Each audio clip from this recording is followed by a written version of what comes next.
height. It's high. We just want to keep it under 20. Okay. You know, because 20 is when the wood is really had at it with the water. And it also like drips right back to it. Yeah. More right there. 16% right there. So this is more the big boy. This is under your kitchen sink. Yeah. No, pardon me. Pardon me, not your kitchen sink. I was turned around while I was in the crawl space. It's under your shower. Under your bathroom. I'm not sure if it was your master or your hallway. Yeah. I'm pretty sure it's the reference again. Yeah, it's a halfback. So you can see that has been saturated. You know, and then you have 18%, and you got some fungal growth there, but you can see that the wood has had it, yeah, and you got rot in that wood. Okay. You know, that's just me with a not my machete. My machete's for bad things. That's just me with a screwdriver knocking it out. Okay. That's more of the. Oh no, that's the sink. That's the sink penetration right next to it. You can see you have a temporary support here, and that's not on a proper footer. And you want that so it doesn't sink into the ground more and cause you some settlement. You have fall insulation. That can happen with age as well as see where it's hanging down like a stalactite. Slabs. That's just because of kind of moisture saturates it because we're living in North Carolina and we have moisture. Here you have another drop girder I'm supporting with other temporary supports.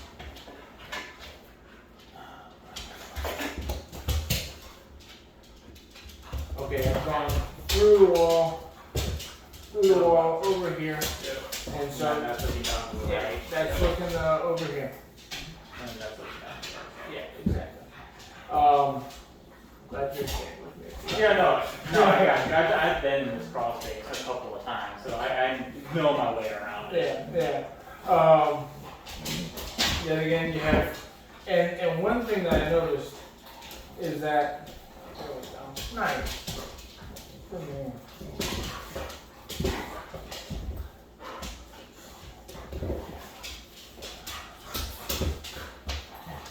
Come on. One thing I noticed is that right here, you don't have much except for some toenails attaching this 4x4 to that 4x4. Okay. Yeah. So it's a bit tenuous. It's grass on the drop girder. That's which can only down. Which can only make it worse. Yeah. If there were more settlement. This I noticed in your front left corner. Yep. I'm not sure what happened there, but obviously maybe they used to have the crawl space door right here. Anyhow, that was removed.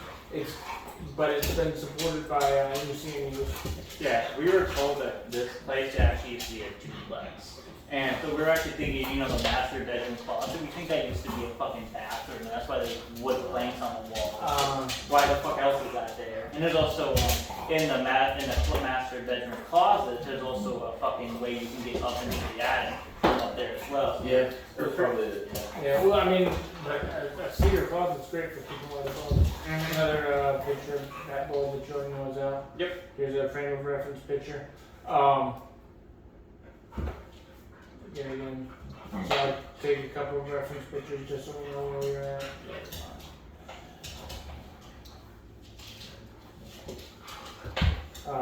this is just a standard moisture meter in the corner of the house, 16.7 there. You have previous termite treatment. That's what those holes are. Fortunately, I didn't see any signs of current or past termite troops. So whatever used to be there, if anything was there, it's been taken care of. This is under your front porch. Yep. You can see that they had some. Basically, they jerry-rigged the porch in one way or another. Yeah, I was about to say, that doesn't look like my code at all. Well, we don't enforce code. You know, we don't quote code because otherwise it gets very, very, very tricky because we have to quote code for everything. So we just point out defects. Yeah. This is your back wall, your back right wall. You can see that, and the soil wasn't saturated. Awesome. Okay. But which is kind of surprising for the fact that you don't have a vapor barrier. Nevertheless, you can see that you have had a lot of moisture coming in because this is the efflorescence.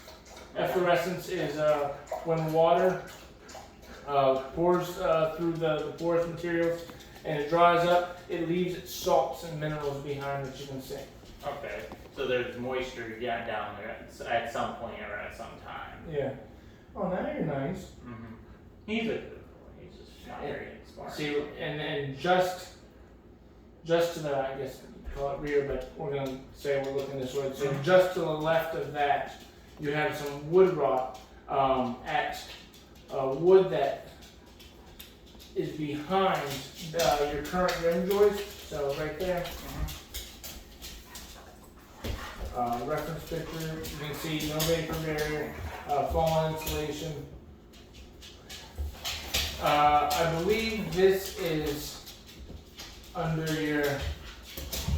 This way back. Yeah, this is under your master because you see your penetrations right here, your supply.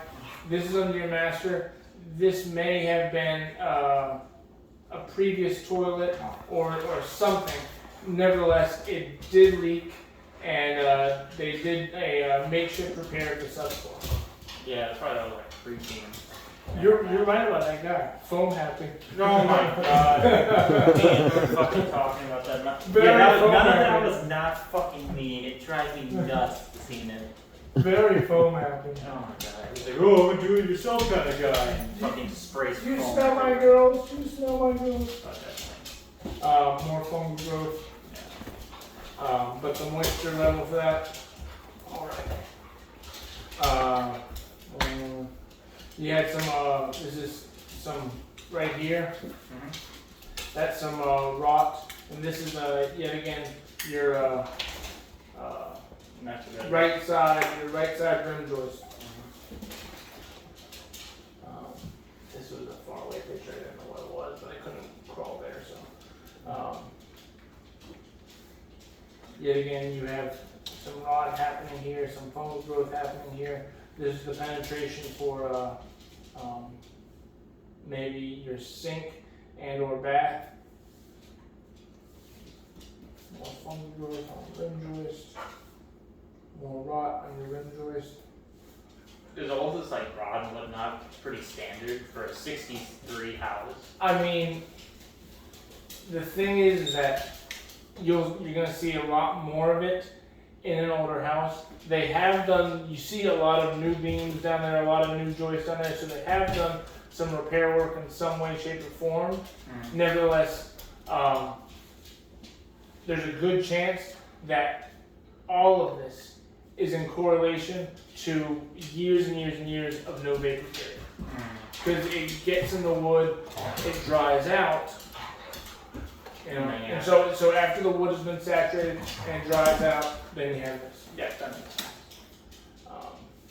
This was a strange locking pattern to me, as if it was a support, but you can see.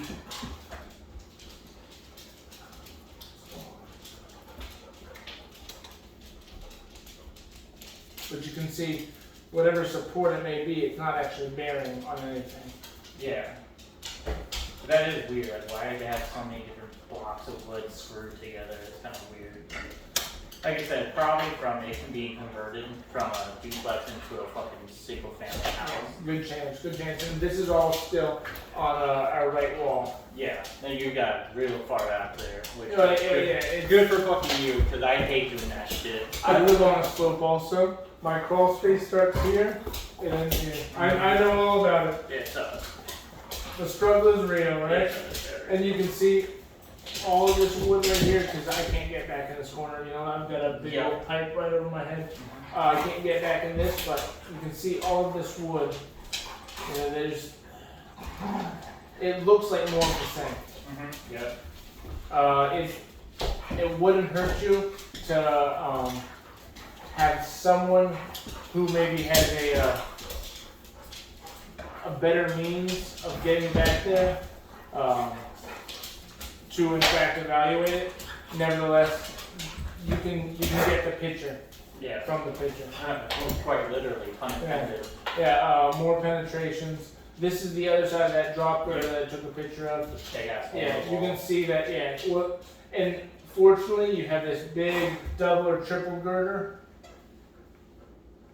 Yeah, this double girder that's supporting it all. So it's not, hey, let's knock out a big old wall and just call it a day. They did support it in one way or another. Which is awesome. Yeah. I was like, big hole in the wall. That's not very pleasant, but that's fine. Is that the last picture? Yeah, I guess so. And then I went back to Kansas. Yeah, I was like scurrying on out of there. So yeah, looking like, pretty standard rot. On most things, you definitely need to replace a rotting wood, get a vapor barrier. The rot is, it can be repaired. The most concerning rot is that on the rim joist, and a lot of the rot is on the rim joist because of the grading.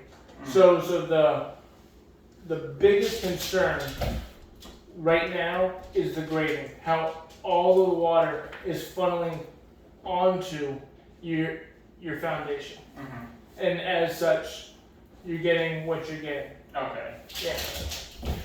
Interesting. Alright. But nothing too crazy, except for that one support thingamajigger that needs proper footing you mentioned, like way at the beginning. Yeah. I do remember the first inspection saying something along that line. Yeah. The very first support thingamajigger, that one. Yeah. It's because this is a temporary support. You can tell by the little things, and you can get a metal